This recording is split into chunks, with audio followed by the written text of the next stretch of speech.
Paz Pardo, as I live and breathe. Here you are, Hello. my friend. Hello. Hello! All the way from Buenos Aires. Paz, I'm so excited to have you on the Podstack. This is the Paz Stack this episode. I'm so sorry. I just thought of that joke. Cruel me. Paz, this is really such a treat to have you here. We're going to be talking about your fantastic novel, um, which I have the library copy right now because I've already gifted my hardback to a very enthusiastic sci-fi reader. So I'm really pumped to see what they think of it. But yes, this is we're going to talk about the Shamshine Blind today. Paz, you and I know each other because we both had books that are thrillery, sci-fi. Well, yours is sci-fi. I'm sorry. Mine is like capery, but thrillery is what I mean. Come out in the same year. Um, and we are online, where we were online friends before I truly left various social media platforms. But long story short, your book is awesome, and the Podstack audience, which is happily is growing. I'm really excited to introduce them to you. So, folks, this is Paz Pardo. She's an Argentine-American novelist and playwright. Her debut novel, which you just saw and are now seeing again, The Shamshine Blind, came out in 2023. It was a Crime Reads Best debut and a Best Speculative Crime pick, very deservedly. Library Journal Best SF Fantasy pick, awesome. San Francisco Chronicle Best Book pick. It's yes, all these great picks. And her work has been published in the New York Times, Crime Reads, and LitHub, among others. She teaches novel writing and creative nonfiction at writers.com, which a class is starting soon, right? Which we can chat Yeah. about. Okay. Yeah, we're gonna June. let, I will, yes, I'm excited to talk about that with you. We will link to that too. She received her MFA from the Michener Center for Writers and her undergrad degree from Stanford, and is the recipient of a Fulbright scholarship. Um, all wonderful things. Wonderful book. Paz, thank you for being here. Thank you for having me. Will you grace us with a selection from the Shamshire? I absolutely will.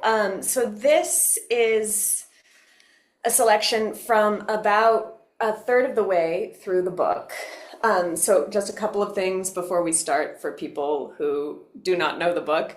The Shamshine Blind is set in a world in which psychopigments, these are like psychological weapons that basically make you have really strong feelings. It's like paintball, but for feelings, are a part of society, and there's also an illicit market for it. And so the book is, it's a sort of like a police procedural, and the main character, Kay Kertita, and her group of coworkers are trying to track down Shamshine, which is fake sunshine yellow. Sunshine yellow basically works as an antidepressant. Mm. And so they think at this moment that they have finally found the people who are selling the Shamshine, and they're off on a chase to get them. All right. We sprinted to my car. Tommy, pulling the detachable siren from the trunk, ducked a puff of decaying slate gray that slipped out. The dark haze rose toward the sulfurous parking lot lights. In this final gaseous stage before it faded, it would be especially potent. I was glad I wasn't the one dodging it. I dealt with enough pigment for the day. Doug slid into the passenger seat, and Tommy jumped into the back, bobbing excitedly. I'm ready for the chase. In this piece of engineering? Doug asked. My car is an old hand at this sort of thing. The burger stains on the front seat were the only trophies I'd ever seen from nights spent casing Daly City's underbelly. The stick shift comes out of the dashboard, Doug said, as if that proved something. I told them they could get out and walk if they didn't like it. They were quiet after that. I wasn't really in the mood for light-hearted banter. K-Fog advertised the late-night replay of Painted Love at 7 p.m. soap. Over the department two-way, Cynthia gave us a summary of the situation. The crooks had taken cover in a little pink house at Shakespeare and Rhine with a briefcase of Shamshine. The three pigment dealers were peppering the house with lead whenever they saw movement, and Meekins had taken a shot to the side. We could hear him grousing in the background, telling her it was a scratch that wasn't worth mentioning. "Have you checked on Pimsley?" Tommy asked from the back seat. On the corner, a metallic shutter was grinding down the front of a Filipino video club. "If he's the one who sent you on these guys." "We told him to lie low, and he said he'd be going underground," Cynthia said. I wrapped up the conversation and stepped on the gas. The freeway loomed ahead. "Gaucho, go home, long live Rigby, God bless America," was blazoned in spray paint across the overpass. A night of liberty had been by and wanted us all to know it. I turned the siren volume up. We wove around the few cars still driving home from Friday night outings. Tommy fidgeted in the back seat, staring out at the darkened storefronts. "Pimsley's fine," I said. "He left me a message this afternoon." Tommy's voice was flat. "On my home phone." "Pimsley has your home number?" I passed a slow-going Cadillac driven by a blue-haired old lady on the right and zipped around a Lada on the left. Thought about how comfortable my cadet had seemed at the antique shop. Pimsley's pursed lips as he described him as a pearl. Well, it wouldn't be the first time somebody with a cadet's salary had accepted the attention of a sugar daddy. Tommy ignored my question and its implications. At first I thought he'd misdialed because he was talking about some chair that had just come in. But he never gets straight to the point, so I was waiting for, an invitation to tea. He sounded on edge. At the top of the message, somebody came into the shop. Then he started talking fast. A cloud slipped over the moon. I wonder if he was trying to tell me something. "I wish Bertie had put him through to you when he called the office instead of sending him on to Meekins. Meekins getting the scoop on me was the sour milk in the weak coffee that was today." The radio nattered quietly on. No point putting off the inevitable any longer. "We're off the Icarus case, by the way." That stopped Tommy's fidgeting. "What?" "PSI's taking it over." Doug let out a sharp breath, nostrils flaring. I kept my eyes on the road. Didn't want to see what expression his face settled into. This far north, the grocery stores gave way to pawn shops and auto mechanics. Nobody who could avoid it took their chances this close to the magenta border. The news wrapped up. The hope count and weather forecast came on. I turned left onto DeLong and cut an immediate right onto Los Olivos. A dark car refused to get over. After nearly bumping its tail several times, it finally got the message and pulled up onto the sidewalk. As we passed, the driver, a sallow man with a face like a squeezed-out tube of toothpaste, gave us a nod. He was wearing sunglasses. "You know," Doug said, looking out the window, "I'll support you. Whatever you decide to do about the Icarus case." The dumb lump of feelings unknit a little bit, hearing him say that. We turned onto Shakespeare. I killed the engine coasting toward our target house, its pink paint gone gray in the moonlight.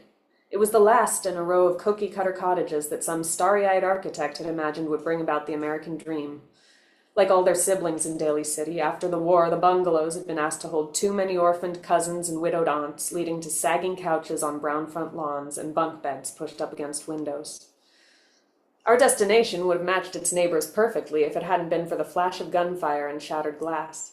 In front of us, pointing the wrong way down the street, a beat-up Fiat Topolino was idling with its windows down. Inside, 3 crooks peeked up at us over the wheel. "Well," said Doug, "you're in luck. The Topolino's the only car that this baby might be able to catch." I ignored him and yelled, "Go!" turning the key and wailing down on the car. Tommy and Doug jumped out, pigment guns drawn. Over the PA system, I yelled, "Psycho-pigment enforcement! Surrender yourselves!" The first Shamshiner leapt from the car, ran like a bat out of hell. The second came out guns blazing and shot himself in the foot. He went down with a scream, clutching at his toes, dropped his weapon, looked like a pre-war pocket pistol from back before the gauchos torched the Second Amendment as part of our surrender. The third put the Fiat in reverse and burned rubber up toward Mission Street. Doug hurtled after the runner at a speed that belied his 39 years. Tommy disarmed and cuffed the lowlife, clutching his foot in pain. Didn't even need to let off a shot. Probably a good thing for the department's budget. Our specialized guns were the only place we didn't cut corners. The bullets, coated in cloud gray listlessness, didn't come cheap. The effect was worth every Benjamin. Even a scratch from one of them would sap the motivation of the most hardened hustler. I tore off down the street after the driver of the Topolino. He backed onto Mission and then shot forward. We went on a nice joyride through the neighborhood. I got to see the light rail station, the freeway, and a lovely pocket-sized park before he turned north, heading toward the San Francisco border. I pushed the Renault up onto my quarry's tail as we flashed past the pigment warning sign. Now entering magenta territory. Your feelings may not be your own. I'm going to keep reading, but I just want to say, I forgot to say, magenta is a psychopigment that causes obsession. It's impossible to anticipate the impact of driving into a ruined city. I'd never known San Francisco in its heyday, but I could see how far it had fallen. Once grand Victorians gutted by fire, earthquakes, and mold walked like fallen angels over the pitted streets. The few left intact stood shamefaced for their sagging roofs and pitted facades. Garbage mouldered in sweaty piles or crawled along the sidewalks bearing its obscene entrails. I braced myself for the effect of the lingering pigment, but the wave of obsession hit me with surprising force. Get him. Get him. Get him. The speedometer needled up to 60. We raced through the rubble, jouncing across potholes and pigment spills going stale under the full moon. The magenta bomb hadn't been the only pigment disaster in the city, just the biggest. My emotions went haywire. By the rubble of City College, the mix of the pink with an old cerulean guilt spill had me dwelling on the memory of my father's voice when he caught me using dirty words with a friend. His tone of voice making my 8-year-old self think he'd never see me again. As we turned east onto the remains of Alemany, a cobalt patch brought back the feeling of packing up Walter's office after his suicide. Gaunt figures flickered in the night, lit by burning trash cans. 2 people fought under a guttering street lamp, the only sign of electricity for miles. Under everything, my focus throbbed, burned, oozed. Get him. Get him. Get him. A rusted cable car sagged in the crossroads at Mission and Dolores. I was overcome with a crying jag. The Fiat slowed. My mark was feeling the storm of sentiment, too. Good, I sobbed at the steering wheel, stomping on the gas. The gangster heard my motor roar. The mousy little car jumped forward, scurrying up Dolores. I wiped my eyes and shifted onto a higher gear. We veered across the broken street, dodging the debris of dying palm trees. Our engines screamed with the effort of climbing the steep hill. We were headed straight towards Dolores Park, the epicenter of the magenta attack. The longing in my stomach grew with every block. I imagined it as something unconnected to me. It was an old agency technique Walter had taught me to separate myself from the effect of pigments. The yearning was a tiny creature with big teeth that just happened to be chewing on my rib cage. Ooh, thank you. Oh man, it's so like I just love like when I first learned of your book, um, that this is it's like a sort of like future dystopian sci-fi noir set in San Francisco where there's like it's a procedural, it's a noir procedural, right? But it's like you've got this Agent Kate Kurtita who is a psychopigment enforcer, i.e., it's invoking the DEA, right, and controlled substances, but these sub and like sure drugs make you feel emotions, but this is pure emotion. And I think the kicker, the clincher, what made they made these for me like so like, oh my God, I've got to read this was the kind of the dystopian element of these psychopigments and the fact that like they exist at all and there's a black market for them. And like a whole like DEA type agency dedicated to the enforcement of them is like the fact that Argentina has created these psychopigments. So Argentina is now a world power, which is just like the geopolitics of your book are like super wild and incredible. And the way they play out in Kay Kurtina's life so cool. But I was reading this and we'll get into this, but like I was like, wow, so many English language readers are going to like need to think critically about Argentina in ways that are more than Argentina's in South America or like there's dancing in Buenos Aires or the Falkland Islands. I don't even know if people remember the Falkland conflict, and like, and so Yeah. like it's a really kind of like brings to life. It's a cross-cultural narrative too that brings to life a whole lot of different perspectives. I love it. Thank you for that selection. Thank you also for like kind of choosing a selection that really like highlights the magenta stuff is so creepy and it highlights like you like are get there's like you get gaslit by these pigs like you're into feeling things that you're not actually feeling. It's so cool. And so I want to, before I ask you the first question, let's just clarify for readers or viewers, listeners, all of the above who have not watched as many police procedurals as you and I, or as many noir films. What is a blind? We know what shamshine is. It's the fake sunshine yellow that makes people feel happy. What is a blind? So people can identify that. So a blind is it's basically a front So it's a distraction. So it comes, I believe it's actually originally was a hunting term. So Mm. it was a place that you would like hide something that looked like a bush, but it was a thing you could carry around and put down so the animals wouldn't see you. But then it's also in like police procedural crime, um, like I probably in the 1930s people actually talked this way, but like it was like if you had a front for a, you know, for one operation, you might have another business that would be the blind for that. And also it often shows up as like a red herring in these cases. Yeah, totally. And so like, I guess maybe the non-Mid-Atlantic accenting example for folks would be Pollos Hermanos in Breaking Bad.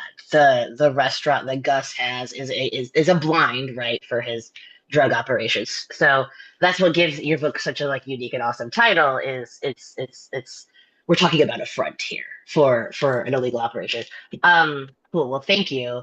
And speaking of well-realized alternate universes and kind of sci-fi dystopias.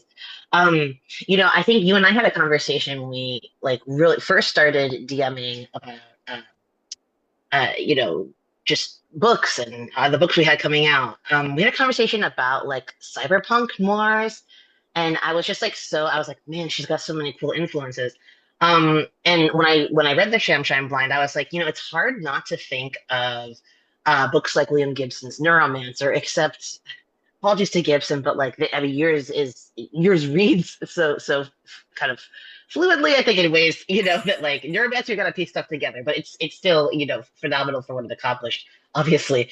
But yeah, like there's a this like in Neuromancer this kind of gritty, kind of like again Noirish gritty. See me underbelly of the city sort of energy with that kind of really awesome cyberpunk aesthetic overlaid. Um, so, yeah, I'm thinking of neuromancers. I'm reading your book, and I'm also thinking too of like the psychoactive substances and how those fascinate Gibson, and how again those show up in a lot of different kind of like again the kind of noir sci-fi settings. And so I am so curious, my friend, what influenced you here? Like we've kind of named the like ultra particular and frankly quite awesome elements that go into this book. What was kind of going through your head as you were conceiving of this? What's the So mood there were, board? I mean, so I have like a copy of Neuromancer. I was so happy when you brought up Neuromancer because like I have a copy of Neuromancer that I have carried with me. Like I bought it in California when I was in high school. It's a used Oh copy from wow. like 1984. And like it's been down here. It went with me to Texas. Like it's been sort of all over the place. Um, and I've read it several times. And so yes, like that, I mean, the combination of like the sort of noir gritty voice and these like the idea of psychoactive substances, like I mean, like even the original noir characters, like they use psychoactive substances, but it's coffee, cigarettes, and alcohol, right? Sure. But they're very clearly dependent on all three of those things, Oh right? yeah. Like there's a way that they're running away from their mind, right? And I think like in Neuromancer, that's sort of like a very extreme version of that. Like the main character is running away from his mind. Um, Yeah. and I feel like there were sort of several things that happened like when the idea sort of came to me. Um, one of which is that I was really interested in. It was like 3 years after I'd moved back to Argentina. Mm. I want to say, or no, maybe just 2 years. And I moved down here on a Fulbright I was going to be writing about how psychoanalytic language is used in theater down here Mm. because Buenos Aires has the highest density of psychoanalysts per capita of anywhere in the world. You tell me Um, this right now when I have all these questions. All right, put a pin in that. We'll talk about it sorry. later. No, no, no, it's fine. That's fascinating, but Um, go on. yeah, and so like and so there was a way, and also Like everybody in Argentina, not everybody, obviously, but like most people in Argentina, like if you have a college education in Argentina, you have been in psychoanalysis at some point. Like Like that's full just, blown analysis, like Lacanian, Freudian, Jungian, oh like it's yeah, like the European. yeah, Okay, yeah. This that's is this incredible. is this is possible because psychoanalysis is has historically been like you pay about the same amount for a session that you would pay to like go out and have dinner with a beer. Like it's much more economically accessible, partially because of the density of Wow. psychoanalysts. Oh my But so God, that's fascinating. so Yeah. I got down here and I was like, I should do psychoanalysis. So I had entered into psychoanalysis. I had done Mhm. like cognitive behavioral therapy in the States. And it was this weird thing where I thought, like, I always thought of analysis as being like, you are going to go into your feelings and you are going to like dive into them. And I got into analysis, and my analyst kept asking me questions like, but did you eat lunch before you came? And I was like, Mhm. what are you talking about? And she'd be like, when you don't eat, you get sad. Um, and and Wow. like this Famous idea, Freud quote. oh yeah. And so this, I was like, I was encountering in the place I expected to encounter, like, we are going to be digging into your psyche. I was encountering this idea that like feelings come from external sources as well as internal sources, Mm, which like I would have expected to come from cognitive behavioral as opposed to, right? Anyway, yeah. this is in the weeds, but but all of that had me thinking about the question of like, where do my feelings come from? Like, Right. I feel like as like, I mean, you have experienced this as someone who was femme presenting during, in part of your life. Like there's a way that as a woman, I feel like you're always told that your feelings are not the important ones and you're told to prioritize other people's feelings. And Oh yeah. because of I'm still that, a woman. I'm still told that. yeah, Yeah. there you go. Yeah. Yeah. So like you get told that, you feel that. And so then there was this thing where at some point I was like, I don't know what feelings are mine and what feelings are the feelings of the person I'm talking to, right? Yep. So like I was chewing on all of that and then I was like, well, what if there's literally like a drug and like somebody throws it at you and you have that feeling, Uh, right?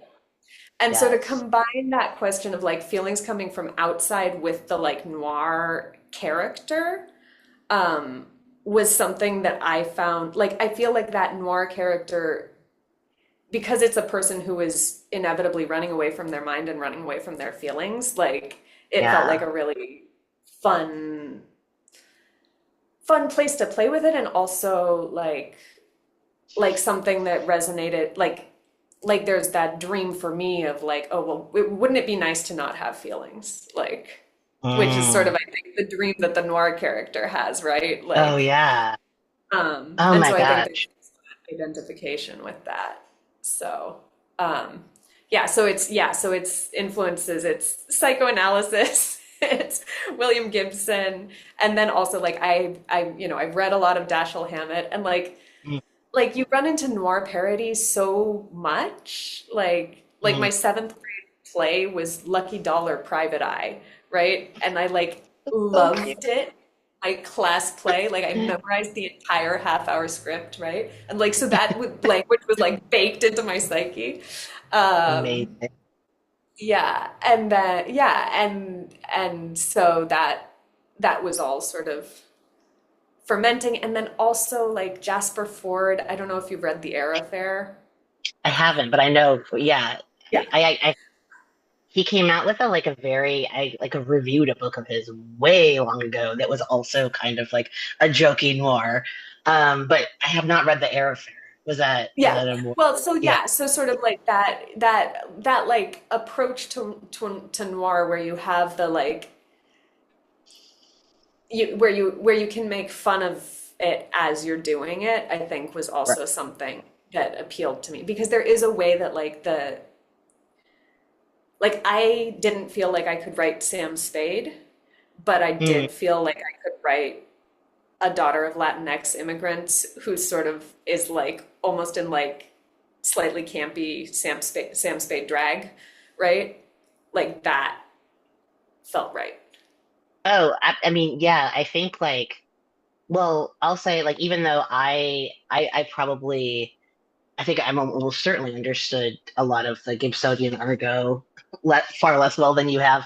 But one of the things I so love about Gibson is exactly what you just named, which is that the way he writes about it is not just like the iterative patterns of addiction happening in these kind of like sprawling cyberpunk universes, but also the psychoactive substance or the kind of addictive behavior as an escape from self. He nails it. He does a great job of, and that's what I so love about your book too is, yeah, the K Curtida is K Curtida. She wants to be in Sam Spade drag, I think, more than she's able to be, and this I think the selection you chose is so awesome because like here you have a woman who is like feeling thwarted by her own emotions, right? Who doesn't want to show, I mean, what private eye, right? Or like, DEA agent, right? Wants to like break down is there, I don't mean to laugh. It's difficult to even think of how repressed folks have to be as they're doing this work or they feel they have to be. And, they're being confronted with some pretty like horrific and difficult stuff. Who wants to break down as that's happening? And with the sort of like the magenta, like your feelings may not be your own. Those like the ominousness of those signs, I think hits home like the extra for me, right? Like and I think for all of like yeah, you're like women readers probably whether or not I mean I've spent some time in it's not well Sam Spade drag, but it's a different type of drag. But like, I think it hits home. It does feel like a gendered thing, um, in different ways because we are emotionally porous or trained to be so, in ways that doesn't always serve us. And then of course, men are treated quite the opposite, that kind of like put the wall up, withhold. And so I think that the way you demonstrate the sort of like the isolation that arises from both situations, right? Whether Hmm. you are just sort of catching emotions or you are like being sort of almost commanded to deflect them. And it's difficult. This is very much a book about I mean I sound more like a cognitive behavioral therapist here. I think unfortunately than like a Lacanian than like Slavoj Žižek or something. But like this is a book about needing to put up boundaries. Yeah, yeah, yeah, yeah. Yeah. And I think that's what the fact that like we could excavate that even from your novel is just testament to really how cool and multi-layered it is. So yeah, I want to know why there's so many analysts in Argentina. But I also want to ask you this next question. More. So let's do the next question. Um, so for all its beautifully rendered gritty surrealism, I'd have to say that one of the most striking aspects of your novel is the kind of the geopolitical situation we mentioned earlier. Argentina, this actually makes a lot more sense now, Paz, that you've given us Argentina has emerged as a world superpower, and for a surprising reason, they're the manufacturer of the psychopigments. Um, you are an Argentine-American novelist, and you publish with American Press. I understand that you like spent the bulk of your early life in America, but now, of course, you're living in Buenos Aires. You hold that dual citizenship, and I'm so curious what it was like writing a book like this. It does kind of straddle hemispheres, right? Very obviously set in San Francisco, but there's a distinct, I mean, in way more ways than one, there's a distinct Argentine influence. And of course, you're writing for English language readers who are going to, have far less knowledge of Argentina than they do of San Francisco. What was that experience like? And yeah, I'm just curious to learn more from you about Well, so it was, I think that like writing in this sort of speculative world in this like alternate history, like it's based in real world landmarks and everything, but it actually allowed me a lot more to feel a lot more comfortable doing that because one of the things that I was doing um a lot of sort of descriptions of the world that Curtida moves in were just sort of literally lifted from my life here in Argentina and placed there. Mm, So there was a way where, like, I struggle a lot with writing about Argentina because there's a way, like, I've had that, like, I got the citizenship through my father. My father is Argentine. He emigrated in the 70s up to the States, right? Um, and there's a way that I've always felt like a poser. Like, even like I have the papers and all of that, but like if somebody's like, oh, like that TV show we all watched when we were kids, I'm like, I have no idea, right? Um, mhm. and so in a certain way, whereas in the States, I feel like especially in theater, like we can get into the playwriting stuff more, but like there was sort of an expectation of like, you will write the play about being Argentine, right? Like the Yes. performance of identity sort of expectations. Because Yes. like nobody, if I had said, well, I'm writing like a semi-autobiographical novel about something, people would have expected me to be writing directly about Argentina. But because I was like, well, it's a sci-fi noir alternate history, um, Yeah. like I Yeah. had the freedom to sort of come at it slant a little more. So Yeah. in a lot of ways, I felt like I was almost explaining certain aspects of my experience here in Shamshine in a way that I think, but like hopefully for Argentine readers register as Easter eggs as opposed to didactic, right? But I always very much had the American audience in mind while I was writing it, because I was writing in English. But I mean there are lots, like there are things that are scattered throughout where I'm like, this is a joke that no, like there's a reference to like an Argentine pop star who dies in the 90s from a magenta overdose. That's a reference to Charlie Garcia, who is like he's like God in the like Argentine rock scene, right? Sure. Um, Yeah. and like I'm like, well, if it ever gets translated, like, and it comes here, then people are going to be able to enjoy that. Whereas there's, You're right. like very few like American readers are going to be picking up on that. But at the same time, like one of the sort of core things that I was trying to write about is like that question of dystopia. Hmm. I feel like a lot of dystopian novels that I have read that have been written by American writers are written with a sense of like, it's like the dystopia, like the characters are always constantly aware that they're in a dystopian situation. Mm, Um, like mm, it's always like, yeah. it's always there. Whereas one of the things, like the way that things were, like Argentina has never been a world superpower, right? Like Mhm. Argentina has never had the agency in the world or the control over its own future that the United States has had, right? That parts Mhm. of Europe have had at times, right? Um, and that I feel like as an American feels like, or has felt for the majority of my life, like like like if you think about the way that inflation works, like Mhm. in the States, right, until COVID, like nobody had seen, like you didn't notice prices changing, right? You didn't Right. like go to the store and you were like, oh, this is 25 cents higher than it was last, right? Whereas like in Argentina, I mean, in 2023, inflation was 300%.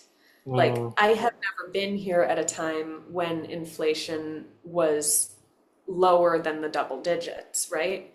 Like right now, the government that is the horrible fascist government that is in charge is touting its success at controlling inflation. Its success at controlling inflation is 3 to 4% a month.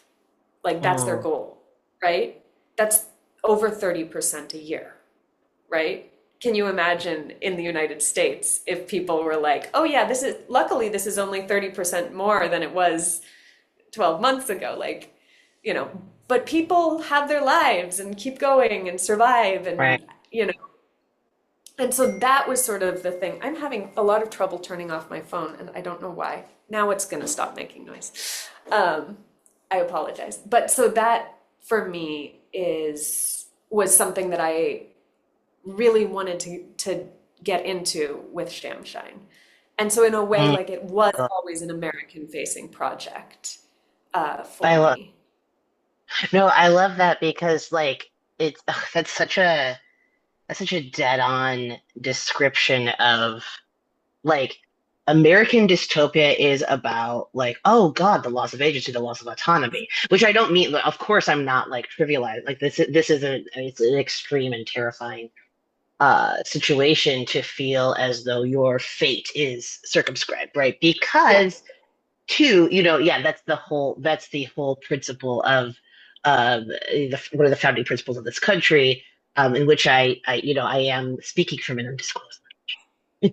Um, but like to me, right, like okay, so we're taking I don't know if I want to do like the kind of the face off of Trump and Bolsonaro, but like I think that um that's not what this is about. This is Podstack is for. But I think that if you correct me if I'm wrong, Paz, but like the I actually said this to I was saying this to my wife yesterday. The concept of authoritarianism in the United States, it is different Yeah. than of course, right? And then the concept of authoritarianism in South America. Yeah. And I think that there is an ease with which, like, I'm not even talking about electoral politics here. I'm just talking about like discourse. There is an ease, in the academy, even with Yeah. which the word fascist or fascism will leave someone's mouth, when not when their like bodily rights are being curtailed or they're like any sort of like I am deciding my fate curtailment is Right. happening, but when perhaps there's an ideological dispute, that's when someone is a fascist, right? So it's not that I've been plucked off my university campus and forcibly disappeared. Mm-hmm. But you know Mm-hmm. what I mean? By because there's been a coup and the Soviets want this guy in charge. You know what? That's not Yeah. happening to me. Yeah. Yeah. And so when I think about kind of political discord, right, and how, yeah, obviously, not saying there aren't like mirrors being held up between Argentina and the United States, but I guess like I do.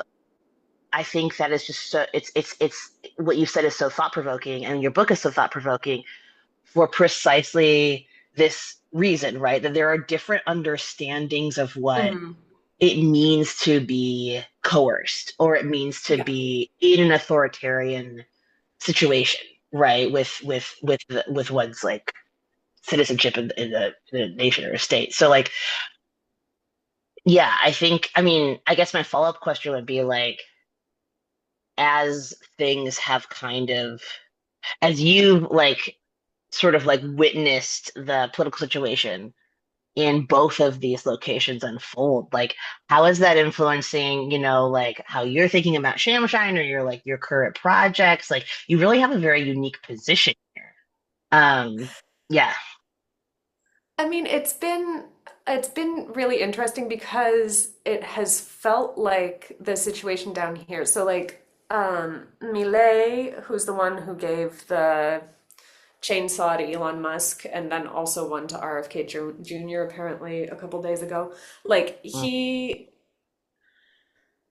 he took power at the end of 2023. And so mhm, there's a way where it sort of felt like what has been happening down here has been sort of like it has felt like the same tactics have been being deployed in both cases. mm, With the difference that down here, um, the power that has mostly been being used has been economic, mhm, um, in a way that I think reflects what you're talking about that different experience of authoritarianism. mhm, Um, like this country, it's sort of like that thing of like how like vaccines give you immunity, but Hmm. that immunity may fade over time, right? Like there are fewer antibodies floating around in your system, right? So Hmm. like if you get the infection, it takes longer to attack. I feel like here they're like the opposition was utterly spineless for the first like 6 months or so of Millet's presidency, and he pushed a lot of things through during that time. But what was surprising was that I expected there to be a lot more physical repression. And I realized that, so I would be seeing these images of the protests and of the like police tactics at the protests that were happening down here when they finally started happening in response to Millet's um, uh, policies and proposals and all of that. And compared to what I saw during from here in the media during the George Floyd protests, during the BLM protests in 2020, like police this was baby stuff, what they were Hmm. doing down, right? You know, Hmm. like there's one photojournalist who took a rubber bullet to the head and is fighting for his life here, right? One. Hmm. There are, you know, how many cases of people that happened to in the States? Like I know of one journalist who did die because of this, right? From a rubber bullet in 2020, right? Like this country would react so strongly to the level of violence that is being practiced in the States on a regular basis by police forces, um, because of its experience during the dictatorship. Um, and like, I mean, like my kid, my 5-year-old in preschool, they vote on their class name every Hmm. year. And the preschool says, we are teaching them about democracy. Like they play act, they decide on their class name and then they play act like the official act of going to vote. They like make up little IDs and like show it and then they sign their names and like the school is doing this because it's saying we have to teach people what democracy is starting at the age of 2. And we have to remember every year like what the dictatorship did and what it means that those 30,000 people disappeared and what it means that they're still finding grandchildren of like they're still finding children of the disappeared that were because pregnant women were disappeared, but they were held until their babies were born and then they gave their babies away, right? Like, and so I feel like there has been a level of there's a restraint on state violence here that I don't think there is in the States. Um, Hmm. and that in a lot of ways, like, I mean, Shamshine honestly feels more and more naive. It's a weird thing to say about one's own book. Um, I but know that like feeling. yeah, at the end of the day, like I wanted to write a book where at the end of the day, like there was hope. Like there's this Yeah. running thing through the book where it's like, well, there are global hope depletion events, right? Where Hmm. the amount of hope in the world disappears. But even so, at the end of the book, we stop at a point where like they stopped the bad guys. Hmm. Like this set of bad guys in this circumstance, at least they stopped them, right? Um, and what it has felt like watching both countries for the last several months has been like, oh, you know, like there's the you stop one set of bad guys and then another set, it's the Hydra is what it has been feeling like. Well, yeah, I mean, but see, this is why I think I'm so compelled by Shamshine is because it's like if we think, for instance, if we think like if because we're talking about like emotions, the origin of emotions, right?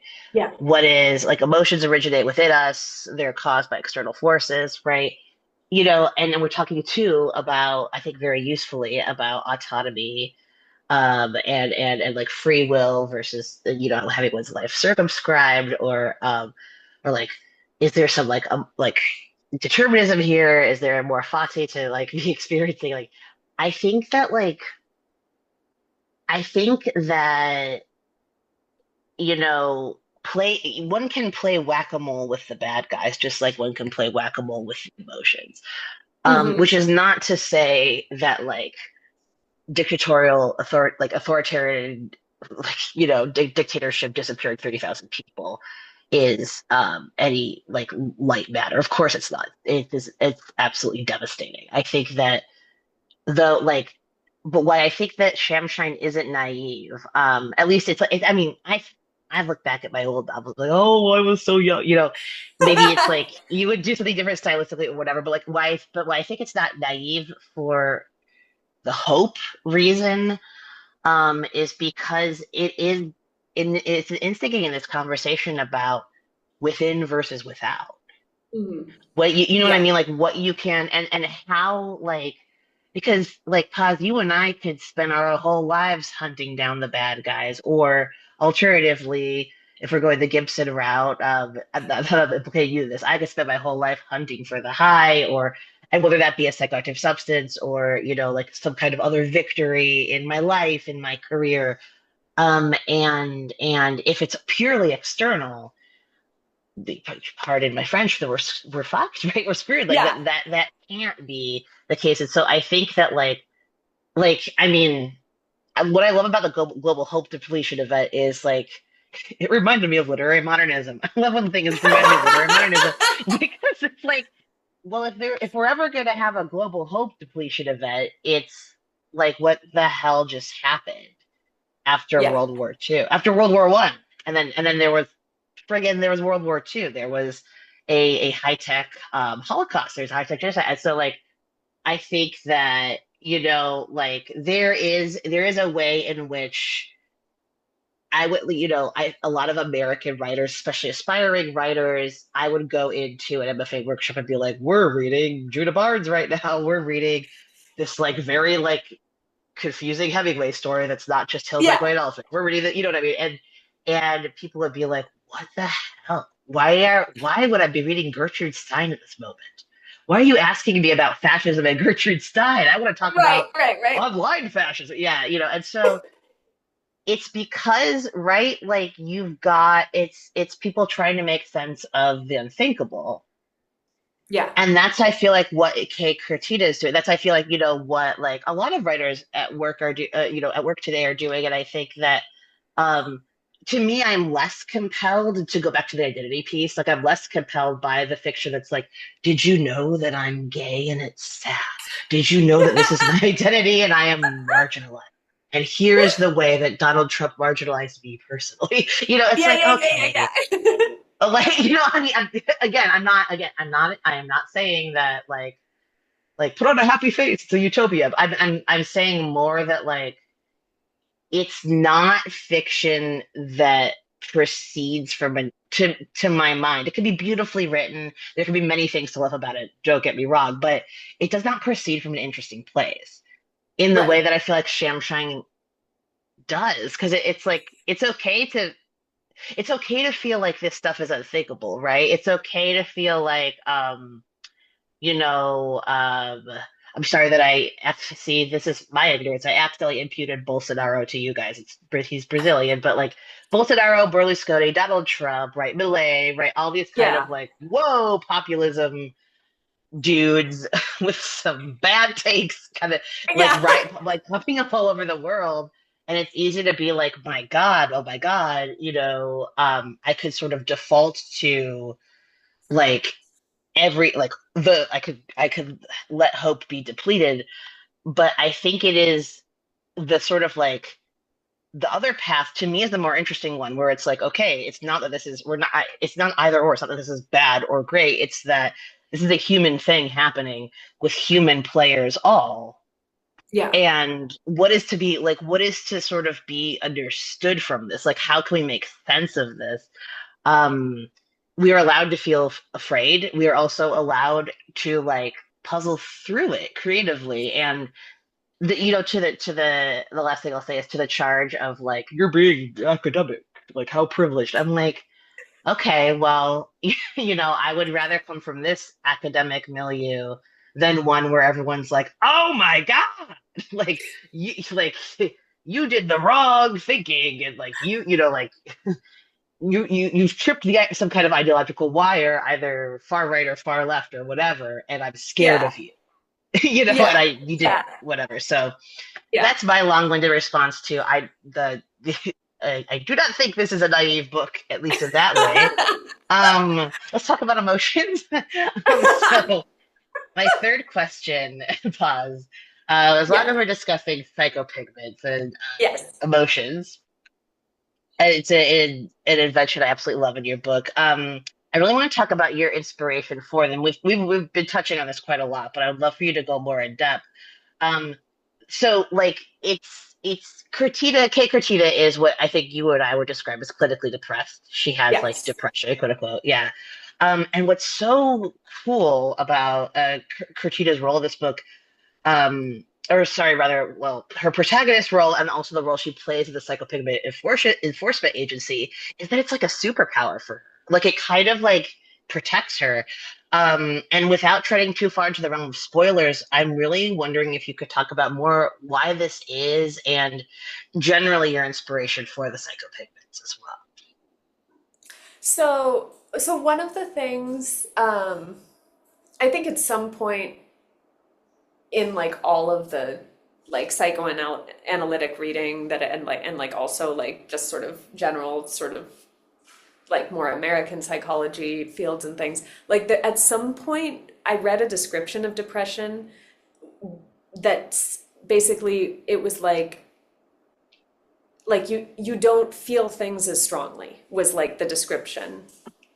And like Yeah, that really resonated with my own experience of depression, right? Like, I mean, like that there was a way, like at the times when I have been really depressed, it's like you don't, there's like, for me, there was like a huge well of like negative feelings that was sort of always around, but it meant that when other feelings were trying to come in, it would be like I would be with friends, like at a dinner, seemingly having a totally good time. hmm And like some part of me would be having a good time, but then some other part of me would be watching that part of me and being like, well, but they don't know that it's fake that you are feeling this, right?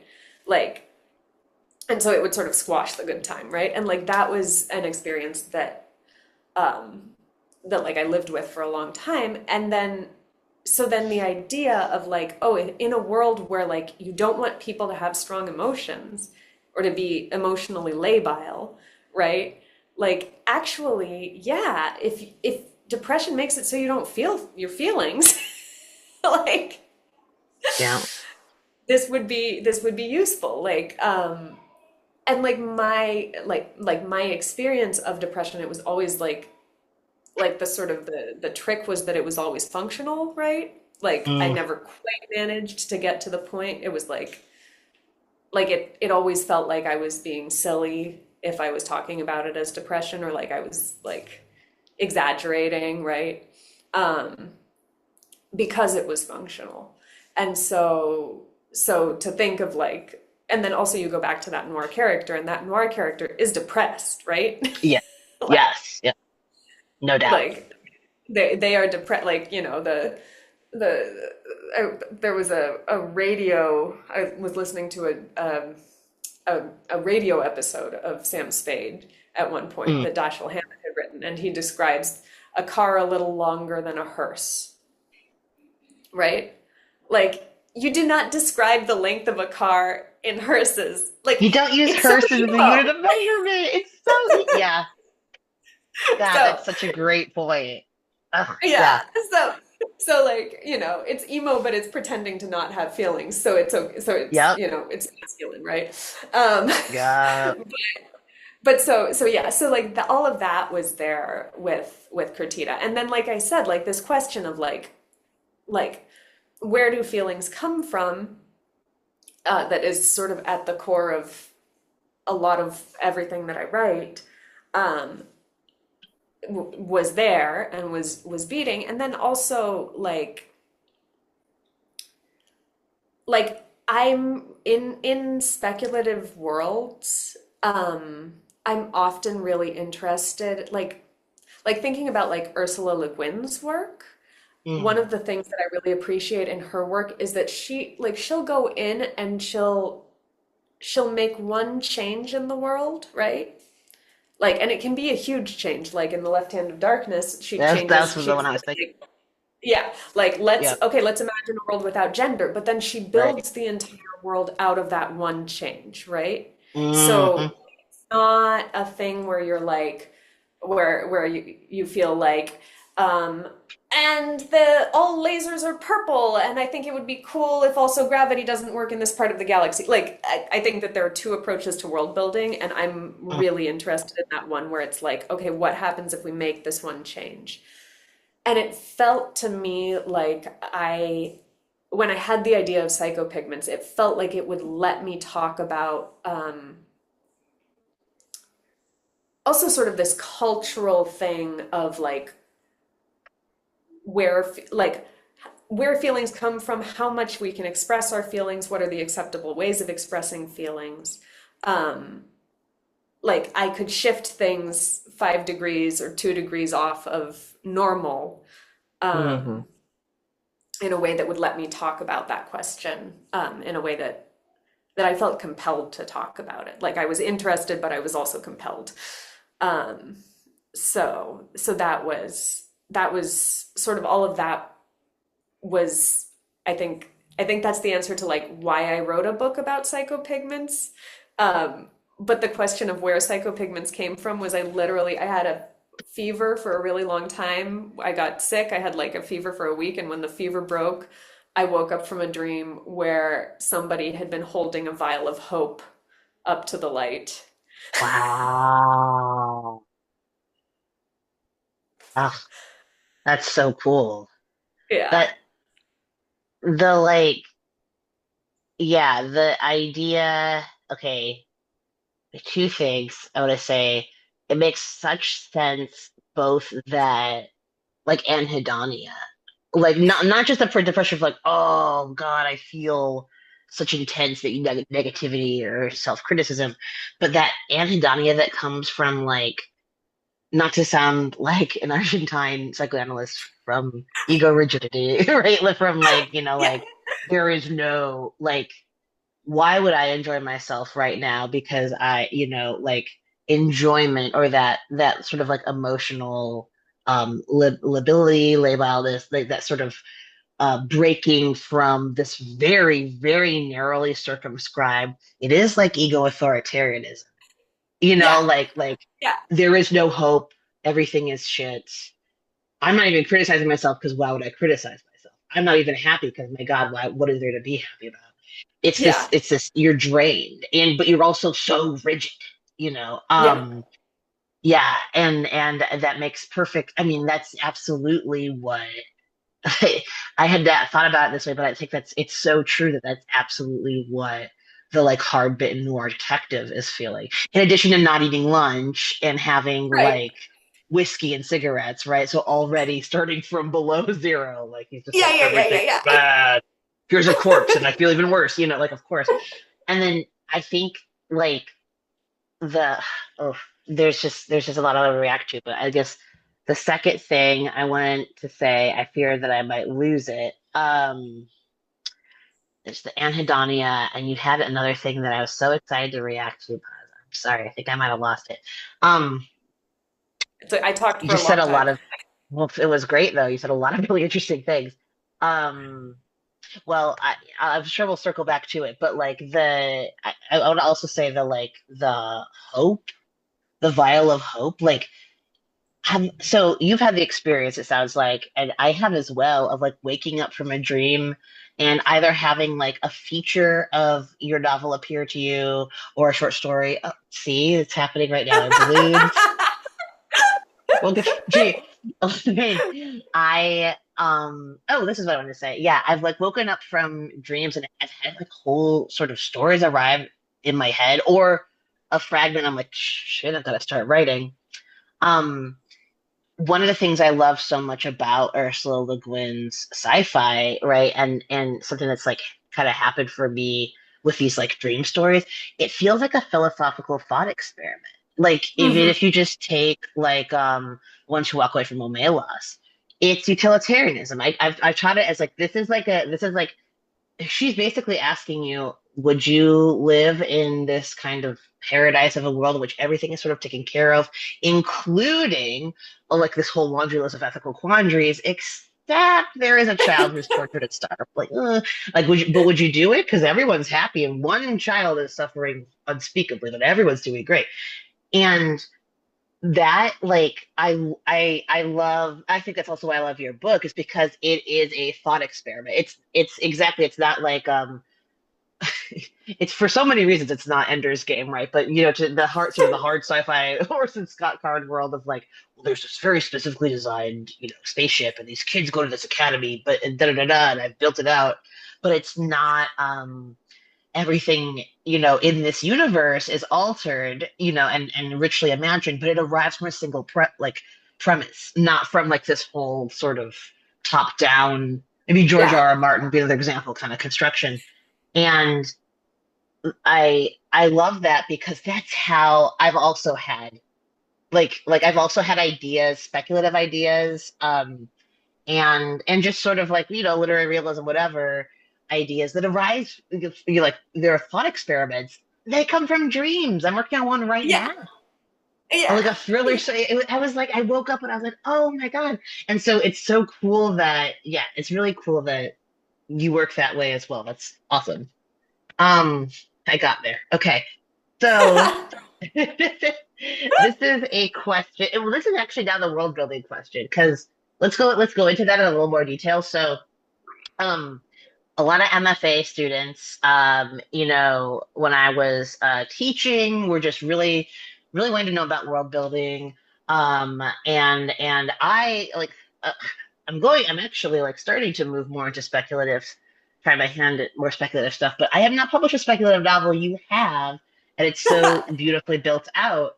Um, it's a question that came to me a lot, and I'm sure it's come to you. I was like, what do you do about world building? What's the deal with world building?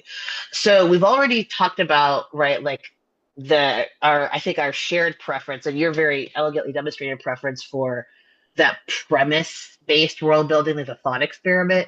Can you talk just a bit more about like if I have a student coming to you, I'm like, pause, like help me, like how do I kind of if I have a premise, how do I sort of like build the world out from it? Um, I would love to hear your take. Yeah. Well, so one of the things for me that's very important, it's like it feels like a totally MFA like philosophical stance, like hot take to put out there, Yeah. but I didn't have it while I was in my MFA because I didn't have that confidence in fiction yet. But is that Yeah. world building is Yeah. not something that is only done in speculative fiction, and that actually Totally. the like so there's the speculative the like sci-fi fantasy lovers cartoonish idea of literary fiction, right? Hmm. Which is like that is that it's always a professor who is having sex with the students, um, and that it's very boring, right? Like that it's Right. boring books about middle-aged men To be having fair, sex. that is much of it. Yeah, It I is know. much of it. It is much of it. But for uh, me, one of the things that like because I read across, right? Like I read yeah. I don't just read in the speculative, and like honestly like Shamshine, I always thought it was sci-fi. I always thought it was speculative fiction, but then I'll walk into bookstores and it's in the literary section. Right. Um, which is hilarious. And also awesome because it means that I'm connecting with a different group of people. But like, so like thinking about like the world that you conjured in confidence, like it's a very specific world, right? Like, and you did that, and like like the different spaces that the boys move through, and like the different like sort of the feeling of the different of the places with money or without money where they are, or like like those all of that is world building. Yeah.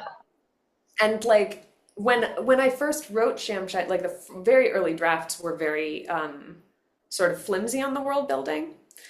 So that was one thing that I will say is that I feel like you can write a you you can follow whatever you like on the first draft that will get you through, but and you can layer the world building in through in later drafts. It like I think there's some stuff that's going to come out of that first question, which in this case had to do with how the characters related to each other, right? Mm. Because I had to have in the interactions of the characters how that change of like emotions can come from me or they can come from what I'm taking. So am I going to assume that you're really happy because you're on an upper, or am I going to assume that you're really happy because you're really happy, right? Like that sort of stuff needed to be built in from the very base of it. But then other stuff of like there was stuff that I was layering in going in later passes, which was all tied to the stuff that came out of the psychopigment change. A lot of Mm. it had to do with the question of the United States is now essentially is a not a colony, but is subject to the soft power of another country, right? Mhm. So like there's a vegetable shop that has a cartoon character from Argentina painted on it, right? Like all of that like it comes out of that initial world building change that I had made, but I didn't have it in the earlier drafts, right? Mm. Um, but that also a little like one small world building choice can also go a long way in terms of just reminding the reader that like the world is different. So Mhm. like the question of like the whole thing with coffee, like Kertita drinks coffee from grounds and everybody else drinks instant coffee. Um, that was something that I put in there specifically, like as that sort of signifier to the reader as you move through, like just that reminder. But that was also something that I experienced coming down to Buenos Aires in in 2012. Like it's coffee shop culture has arrived since then. I mean, there was always coffee shop culture here, but the coffee shops here serve espresso drinks and Mm. they only ever served espresso drinks. So you couldn't get drip coffee anywhere except for at Starbucks, which was like a new fancy thing when I got down here. Um, Mm. and everywhere you would go, it would be like you would go to a class, and at the break, somebody would show up with a pot of hot water, and there would be instant coffee for everybody and powdered milk for everybody to mix in little styrofoam cups, right? Wow. Yeah. And that was something that made me constantly feel foreign, right? Because it was constantly going against my expectations. And like, Mm. I mean, also like as a millennial, like, you know, like you're sitting there, you want Speaking as to a make jokes with millennial, these people. Yeah. yes, And like, absolutely.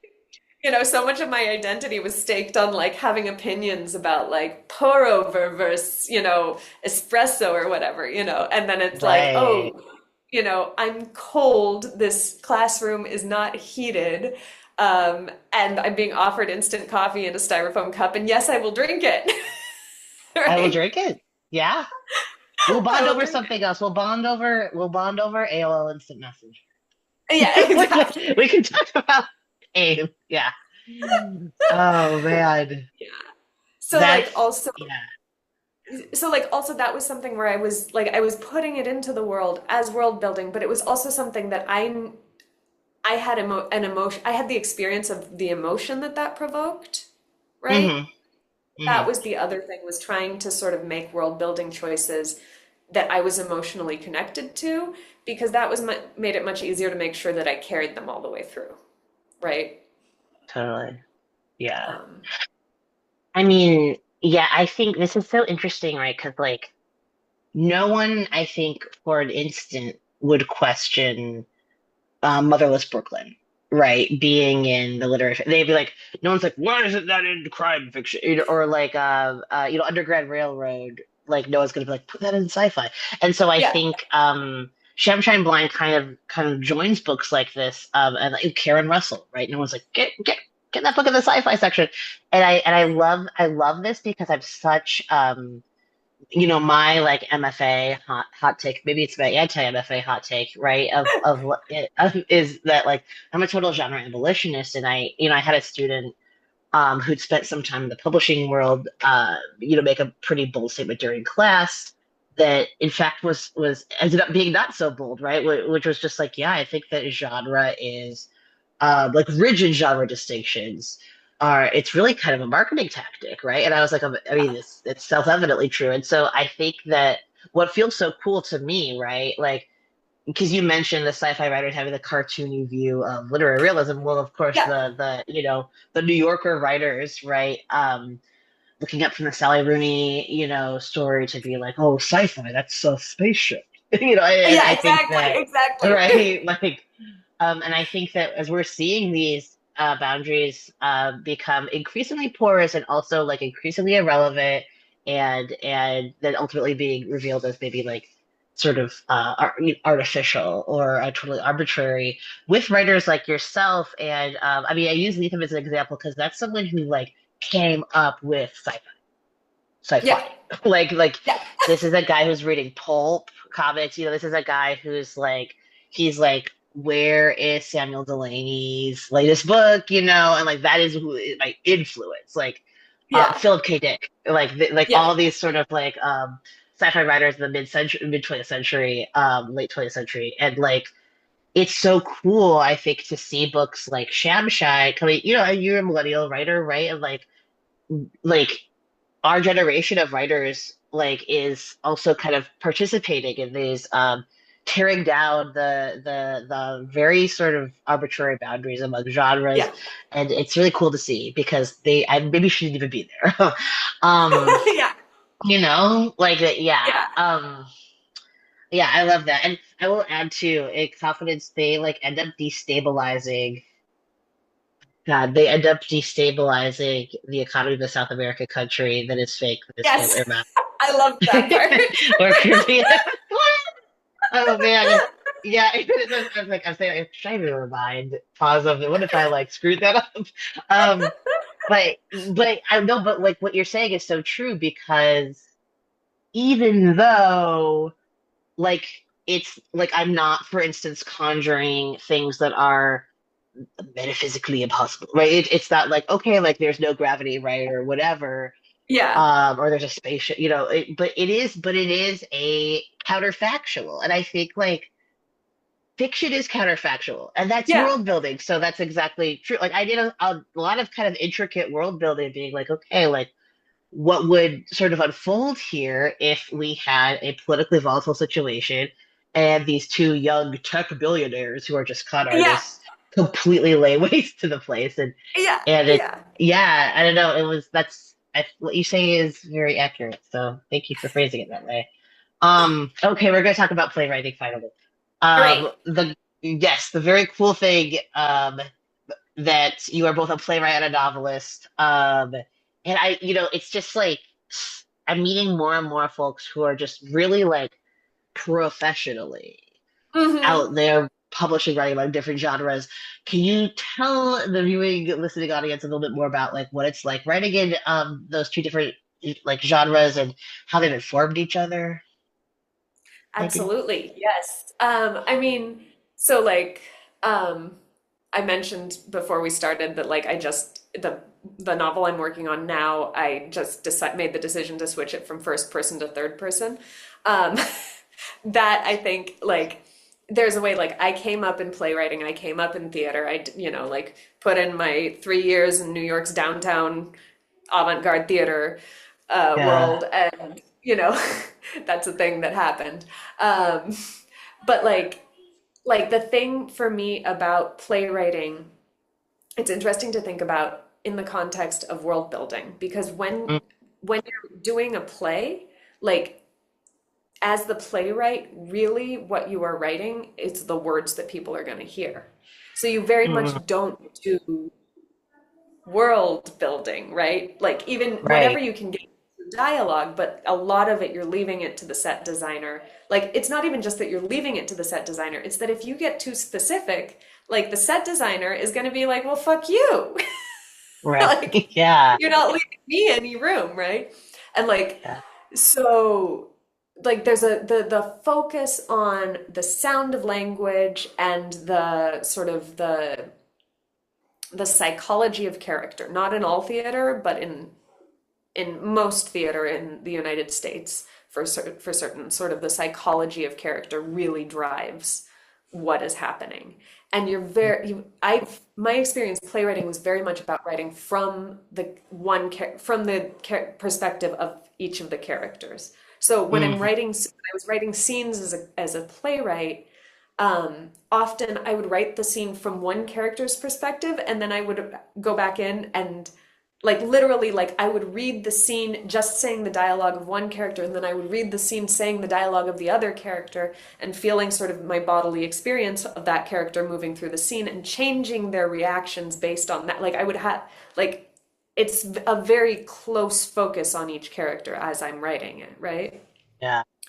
Um, and so the experience of then beginning to write fiction was an experience of sort of needing to zoom out. Yeah. Um, so Shamshine's in first person. The book I was working on was in first person, and what that came out of is feeling like, oh, like I can write a monologue. I can write a character telling you like what they've been through, right? And so I Mhm. was sort of staying in that space, right? But whether like even if you're writing in first person, do have to create a world in fiction in a way that you can't in theater. Um, like you are the only one conjuring things for the audience when you're writing a book. When you're working in theater, there's always multiple people involved, right? Yes. Um, so that was a big shift for me, but also that shift of learning to think in the rhythms of the world, not just the scene, was Mm. something that I discovered. And learning, I mean, just stuff that, like, it's so basic, but when I was writing fiction and I would be writing a conversation, like, discovering that, like, oh, the character, I can describe the space as a way of showing how the character is uncomfortable, right? Like Mhm. somebody says something to me that I don't want to respond to, and so I'm going to notice the robe that's thrown over the chair, and I'm going to notice that there's not enough light in the room, and I'm going to think about anything except what they just said, right? And so learning like how to use description to track the emotions of the character, as opposed to feeling like, because in a play, when you do describe this situation, you usually do it at the top of the scene. You're like, Mm. lights, an apartment in Brooklyn in 2011. There's an exposed brick wall and a refrigerator that's, right? So and so Right. enters, right? Like, so learning how to use the wider range of tools that you have to use in order to write fiction was sort of the experience that was sort of the experience of writing Shamshine in a lot of ways. Mm. At the same time, like, so my MFA I was in there primarily as a playwright. And one of the things that's Ah. amazing is that playwriting does not shy away from talking about craft and talking about craft tools and talking about like, beats and movement and plot and all of these things in Mm. a way that fiction workshops, at least in my MFA, which was going through a transition, like they would be like, well, you can't teach someone to write, right? And so then Yeah. you would talk about on the sentence level because that was how much you could deal with in workshop, but you wouldn't talk about like how do you plot a novel, right? Right. Right. Um, and so that I feel like was a huge benefit. And the other thing is you can hold a whole play in your head. Mhm. Like a play is like maybe 10,000 words, maybe 13,000 words, right? A Sure. novel's 90, right? Yeah. Or Yeah. 130 or 80, right? And Exactly. so what I have found is that having that experience in playwriting has been super helpful in terms of letting me think about revising my fiction and being able to go back and be like, oh, okay, I wrote this scene. This is the scene where she confronts this internal demon and thinks she's vanquished it, which is setting up for when she's going to have the final showdown with it in 100 pages, right? Yeah. Um, Yeah. That's, I mean, it's also like what comes to mind too, in addition to all of those very astute observations about similarity and differences. What comes to mind for me is it's just like if we're talking about emotions and like psychoanalysis and genre. I mean, I feel like fiction. It's funny because like I had a recently, my wife and I had to move again. We had a little Right. Yeah. upheaval, really, yeah, and so I mean, it's fine, right? But moving is, even if it's just in town, Terrible. it's annoying. Yeah, it's moving, yeah, and I I need to meet a deadline, and the deadline is not prose writing. It is more like a playwriting, screenwriting deadline. And, um, I was like, I found myself weirdly feeling blocked around that deadline. Well, because it's a newer form, right? But like, Yeah. I'm also a very dialogue heavy prose writer. I write a lot of dialogue. And so when I was blocked around that newer form, I actually went and I was like, oh, I'm going to work on this other, this short story, da da da, and it became very description heavy. And I realized it was, which is again, it's kind of, I mean, not necessarily unusual, but it's like I'm cutting down even on the dialogue within the prose. And Mhm. I was thinking like, man, this is a bid for control because like the amount of a forfeiture of control that goes into because writing a play or a screenplay. I mean, same with like the set designer is going to be so pissed off if you're like describing the set. Same with like the director, the cinematographer is gonna be like, no, I'm not gonna do tight on her face. I'm Yeah. not Yeah. Yeah. gonna Yeah. Yeah. cut Yeah. Yeah. smash cut. Calm down, like that. And so I think that like you're wanting because this is something I that like a playwright has to be very or screenwriter has to be very catty to like the needs of the actors as well, right? Mhm. So you're not just trying Yeah. to kind of step out of the way and not and like anticipate like, okay, I don't want to be overbearing with the director or the set designer. I also though want to write something that's legible to actors so that when they get the Yes. script they're not like like they're like, oh cool, I want to do this. And that's a whole thing that when you're writing a novel, you're like, it's me. Yeah.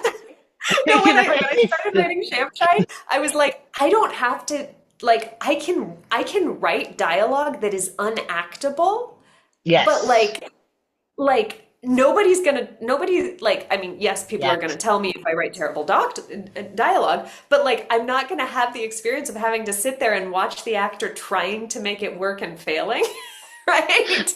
Yeah, you have so Like, much more freedom. Like no one's yeah, going to feel like, oh, I'm embarrassed. Yeah, totally. yeah, You yeah, have so much yeah. more control. So it's almost to me like, yeah, that's like when I'm in if I not when, because isn't always the reaction, but if I am in a depressive or anxious place, and also, by some small miracle able to write or wanting to write, I'm not going to be like, oh my, let me like thoughtfully craft this dialogue that someone is going to be able to say on stage or in front of the camera in a way that isn't like stressful to them. Yeah. I'm just gonna burrow into my control tower, into my catbird seat, and write my freaking novel. Or what Yeah. and it's so interesting. This conversation just has like circling themes because if we think about what you said at the very beginning about the psychopigments, interior versus exterior, right? And like our relationship to the external world and the people around us, what is really causing our emotions, right? Or like, and what can and can't we control? It's just a very rich tapestry. Yeah. Yeah. Yeah, it's really cool. It's man, I've got to say, Paz, this is like American writers, the conversation so rich and beautiful, more straightforward. I love I love to have a conversation that's just sort of thematically what like almost more hazy and things are just like appearing in different. in different Yeah. pockets of the conversation. It's really cool. So thank you for that. But and not but because this contravenes nothing. And I really want to end on I think a will be yet another high note here. Do you feel like you can tease a little bit about this novel that is now in the third person? Besides the fact that it's now in the third person, you're working on something that is in the third person. Yes, it is in the third person. It will be. It will be. There, It's currently of the counterfactual, of but it the will be. 200 pages written, there are currently 7 in third person, so it will Ooh, all be in third person. Um, 193 to go. I love that. yeah, Very beautiful. yeah, we can get that done by October. Oh Um, yeah. yeah, so I have a title, which doesn't mean anything because, of course, that changes, but it's called Symbiont Blues. Oof, Um, I love that. Mm-mm. it is, I decided to be, I was like, I'm gonna go full sci-fi. And so it's a disaster bisexual, middle-aged with aliens attached to her shoulders. The aliens are telepathic. She's on a gas giant. Is it sounding like, Oh purple yes. there's no gravity? Yes. It's sounding like Philip K. Dick is eating his heart out from beyond the grave. He's like, yeah, I love this.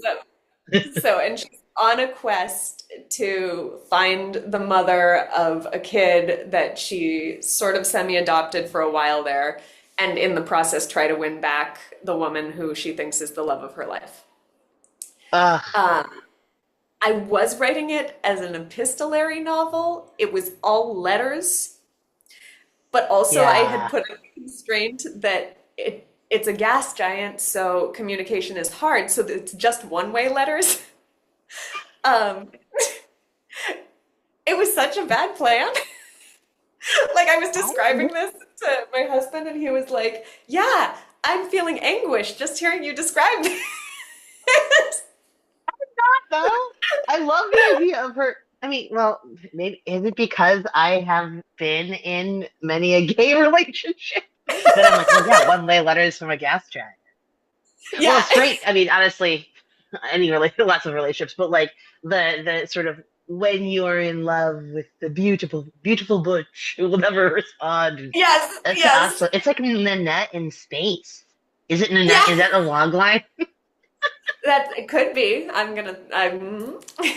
put that in my pocket. Put that in your little pocket. Yeah, that. Wow. This. So now it is not just. It is Right. not one way epistolary. What is the?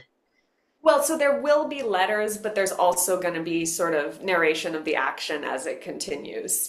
That was the change, was me being like, Uh, oh, so I don't have to force myself to have her try to justify putting every little, sort of like thought that she has into, because she's writing these letters to a woman who broke up with her right before she left. And this is it so was gay. like, Yeah. yeah. Yeah, but also it was like I really can't justify her like trying to explain her backstory to the woman that she's supposedly been with for 3 years and just dumped her. Like I would dump somebody if they decided to send me that letter after I broke up with them.